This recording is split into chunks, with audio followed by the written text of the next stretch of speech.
Israel ಮತ್ತು Iran ನಡುವಿನ ಯುದ್ಧದ ಭೀತಿಯಿಂದಾಗಿ ಈಗ ರಾಷ್ಟ್ರ ಹಾಗೂ ರಾಜ್ಯದಲ್ಲಿ ಎಲ್ಲೆಡೆಯಲ್ಲೂ ಕೂಡ ಗ್ಯಾಸ್ ಬೆಲೆ ಏರಿಕೆ ವಿಚಾರ ಸಾಕಷ್ಟು ಚರ್ಚೆ ಆಗ್ತಾ ಇದೆ. ಈ ಬಗ್ಗೆ ಮಾಧ್ಯಮಗಳೊಂದಿಗೆ ಮಾತನಾಡಿದಂತಹ ಡಿಸಿಎಂ ಡಿಕೆ ಶಿವಕುಮಾರ್ ಅವರು ಹೇಳಿಕೆಯನ್ನ ಕೊಟ್ಟಿದ್ದಾರೆ. ರಾಷ್ಟ್ರ ಮತ್ತು ರಾಜ್ಯದಲ್ಲಿ ಹೋಟೆಲ್ಗಳು ಮುಚ್ಚುವಂತಹ ಪರಿಸ್ಥಿತಿ ಬಂದಿದೆ. ಸೀಮೆ ಎಣ್ಣೆ, ಎಲೆಕ್ಟ್ರಿಕ್ ಸ್ಟವ್, ಸೌದೆಯನ್ನ ಹುಡುಕುವಂತಹ ಕಾಲ ಬರ್ತಾ ಇದೆ. ಇದರ ಬಗ್ಗೆ ಬಿಜೆಪಿ ನಾಯಕರಾಗಿರ್ಬೋದು, ಎಂಪಿಗಳಾಗಿರ್ಬೋದು ಅಥವಾ ವಿರೋಧ ಪಕ್ಷದವರಾಗಿರ್ಬೋದು ಯಾಕೆ ಯಾರು ಕೂಡ ಮಾತನಾಡ್ತಾ ಇಲ್ಲ. ದೇಶದಲ್ಲಿ ಇಂತಹ ದೊಡ್ಡ ಸಮಸ್ಯೆ ಬಂದಿದೆ. ಪಾರ್ಲಿಮೆಂಟ್ ನಲ್ಲಿ ಇದರ ಬಗ್ಗೆ ಉತ್ತರವನ್ನ ಕೊಡಬೇಕು, ಜೊತೆಗೆ ಚರ್ಚೆ ಕೂಡ ಮಾಡಬೇಕು. ನಮ್ಮ ಅಡುಗೆ ಪರಿಸ್ಥಿತಿ ಏನು ಅಂತ ಹೇಳಿ ಇದೀಗ ಜನ ನಮ್ಮನ್ನ ಕೇಳ್ತಾ ಇದ್ದಾರೆ. 1 ತಿಂಗಳ ಸ್ಟಾಕ್ ಇಟ್ಕೊಳ್ಳುವಂತ ಅವಕಾಶ ಇತ್ತು, ಆದ್ರೆ ಅದೆಲ್ಲವೂ ಕೂಡ ಇದೀಗ ಕಡಿಮೆ ಆಗಿದೆ ಅನ್ನುವಂತ ರಿಪೋರ್ಟ್ ಕೂಡ ಬಂದಿದೆ.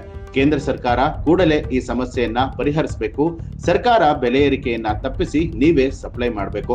ಎಲ್ಲರೂ ಒಲೆಗಳನ್ನ ಬಳಸಬೇಡಿ, ಬದಲಾಗಿ ಗ್ಯಾಸ್ ಅನ್ನ ತಗೊಳ್ಳಿ ಅಂತ ಹೇಳಿ ಪ್ರಧಾನಿ ನರೇಂದ್ರ ಮೋದಿ ಅವರ ಫೋಟೋಗಳನ್ನ ಹಾಕಿ ಸಾಕಷ್ಟು ದೊಡ್ಡ ಮಟ್ಟದಲ್ಲಿ ಪ್ರಚಾರವನ್ನ ಮಾಡ್ತಿದ್ರು. ಆದ್ರೆ ಈಗ ಆ ಎಲ್ಲಾ ಫೋಟೋಗಳು ಮಾಯವಾಗಿದೆ. ಮೊದಲು 1000 ಚಿಲ್ಲರೆ ಜಾಸ್ತಿ ಆಗಿತ್ತು, ಈಗ 60 ರೂಪಾಯಿ ಜಾಸ್ತಿ ಆಗಿದೆ. ಇದು ಖಂಡನೀಯ. ಪೆಟ್ರೋಲ್ ಮತ್ತು ಡೀಸೆಲ್ ಬೆಲೆ ಕೂಡ ಜಾಸ್ತಿ ಆದ್ರೆ ಎಲ್ಲಾ ಪದಾರ್ಥಗಳ ಬೆಲೆ ಕೂಡ ಜಾಸ್ತಿ ಆಗುತ್ತೆ. ಕೇಂದ್ರ ಸರ್ಕಾರ ಇದ್ರ ಬಗ್ಗೆ ನೇರವಾಗಿ ಹೊಣೆಗಾರರಾಗ್ತಾರೆ. ಈ ಬಗ್ಗೆ ನಾನು ಕೂಡ ಒತ್ತಾಯ ಮಾಡ್ತೀನಿ ಅಂತ ಹೇಳಿ ಡಿಸಿಎಂ ಡಿಕೆ ಶಿವಕುಮಾರ್ ಅವರು ಹೇಳಿದ್ದಾರೆ. ರಾಜ್ಯದಲ್ಲಿ ಇವತ್ತೆಲ್ಲ ಹೋಟ್ಲುಗಳೆಲ್ಲ ಮುಚ್ಚುವಂಥ ಒಂದು ಪರಿಸ್ಥಿತಿ ಬಂದಿದೆ. ಸೀಮೆಣ್ಣೆ ಸ್ಟವ್, ಎಲೆಕ್ಟ್ರಿಕ್ ಸ್ಟವ್, ಸೌದೆ ಹುಡುಕುವಂಥ ಕಾಲ ಬಂದಿದೆ. ಇದಕ್ಕೆ ಯಾಕೆ BJP ಎಂಪಿಗಳು, ಅಪೋಸಿಷನ್ ಲೀಡರು ಯಾರು ಇನ್ನೂ ಮಾತಾಡ್ತಾ ಇಲ್ಲ? ಈ ದೇಶದಲ್ಲಿ ಇಂಥ ಒಂದು ದೊಡ್ಡ ಸಮಸ್ಯೆ ಬಂದಿದೆ. ರಾಷ್ಟ್ರದಲ್ಲೂ ಕೂಡ ಪಾರ್ಲಿಮೆಂಟಲ್ಲಿ ಇದ್ರ ಬಗ್ಗೆ ಉತ್ತರವನ್ನು ಕೊಡಬೇಕಾಗಿದೆ, ಚರ್ಚೆ ಕೂಡ ಮಾಡಬೇಕಾಗಿದೆ.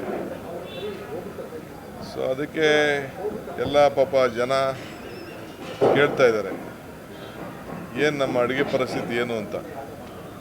ಆಮೇಲೆ 1 ತಿಂಗಳು ನಾವು ಇದನ್ನು ಸ್ಟಾಕ್ ಇಡೋಂಥ ಒಂದು ಅವಕಾಶ ಇತ್ತು, ಅದೆಲ್ಲ ಕೂಡ ಈಗ ಕಡಿಮೆ ಆಗಿದೆ ಅಂತೇಳಿ ರಿಪೋರ್ಟ್ಸ್ ಎಲ್ಲ ಬರ್ತಾಯಿದೆ.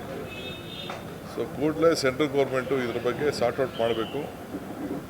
ಈ ಸೆಂಟ್ರಲ್ ಗೌರ್ಮೆಂಟು ಕಂಪ್ಲೀಟ್ ಜನರ ಬದುಕನ್ನು, ಬೆಲೆ ಏರಿಕೆ ಒಂದು, ಎರಡನೇದು ಸಪ್ಲೈ ಮಾಡೋಂಥದ್ದು. ನೀವೇ ಎಲೆಕ್ಟ್ರಿಕ್ ಬೇಡ, ಗ್ಯಾಸ್ ತಗೊಳ್ಳಿ ಎಲ್ಲ ಫೋಟೋ ಹಾಕೋತಿದ್ರಿ, ಪೆಟ್ರೋಲ್ ಬಂಕ್ ಮುಂದೆ ಎಲ್ಲ ನಿಮ್ಮದೊಂದು ಫೋಟೋ ಹಾಕೋತಿದ್ರಿ ಪ್ರೈಮ್ ಮಿನಿಸ್ಟ್ರು.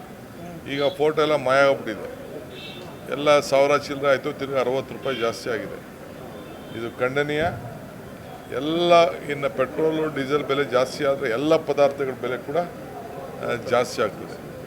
ರೈತರದಿಂದ ಇರ್ಬೋದು, ಪ್ರತಿಯೊಂದು ಕೂಡ ಆಗ್ತದೆ. ಸೊ ಇದಕ್ಕೆಲ್ಲ ಕೇಂದ್ರ ಸರ್ಕಾರನೇ ಇದಕ್ಕೆ ಹೊಣೆಯನ್ನು ಹೊರಬೇಕು.